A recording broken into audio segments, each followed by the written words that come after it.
செயல். சரி, அவனை ஜெயிப்பதற்கு எதற்காக?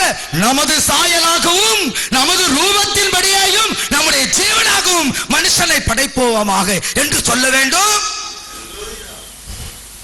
புரியுதா?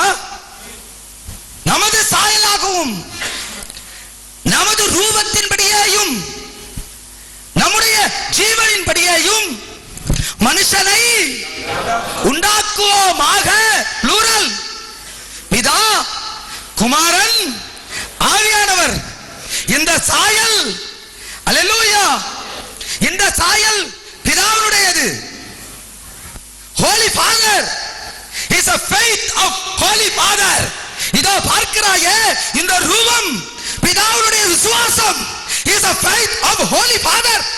பார்த்துக்கொள் உன் கையை. is a faith of Holy Father. மல்லியா துடிக்குது பாரு கர்த்தருக்காக. மல்ல இருதயம் கொதிக்குதுல கர்த்தருக்காக. வார்த்தை நாக்கு மல்லியா சொல்றதுல தேவனுக்காக. is a faith of Holy Father. மண்ணு பேசுதியா? மண்ணு உட்கார்ந்து இருக்குது, மண்ணு அழுகுது, மண்ணு சிரிக்குது, மண்ணு பரலோகத்தை சுதந்திரிக்குது. is a faith of Holy Father. Hallelujah.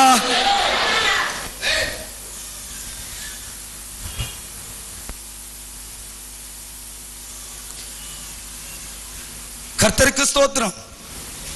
நீங்கள் பார்க்கக்கூடிய பிதாவுடைய விசுவாசம், பார்க்கக்கூடிய பிதாவுடைய விசுவாசம். ஏன் அப்படி படைக்கணும்? அப்படி என்றால் சாத்தானுக்கு பதில் தயவு செய்து சபைகள் மாற்றிக்கொள்ளட்டும்.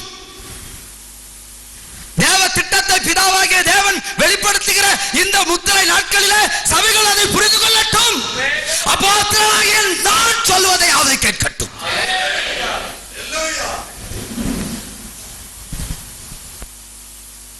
சாத்தானுக்கு பதில் ஒருவனை உட்கார வைப்பதற்கு அவருடைய ரூபம் தேவையில்லை, அவருடைய சாயல் தேவையில்லை, அவருடைய ஜீவன் தேவையா இல்லையே?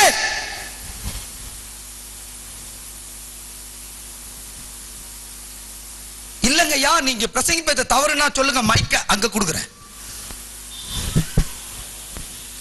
உணர்ந்து கொள்ளுங்கள், நான் உங்களுக்காகவும் தேவனுக்காகவும் தான் பேசுகிறேன், நான் உங்களை பற்றி சொல்லவில்லை.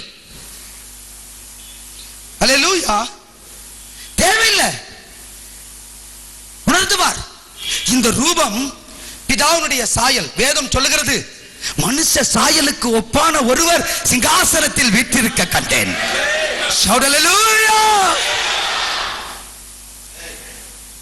மனுஷ சாயலுக்கு ஒப்பான ஒருவர் சிங்காசனத்தில் வீற்றிருக்க கண்டேன்.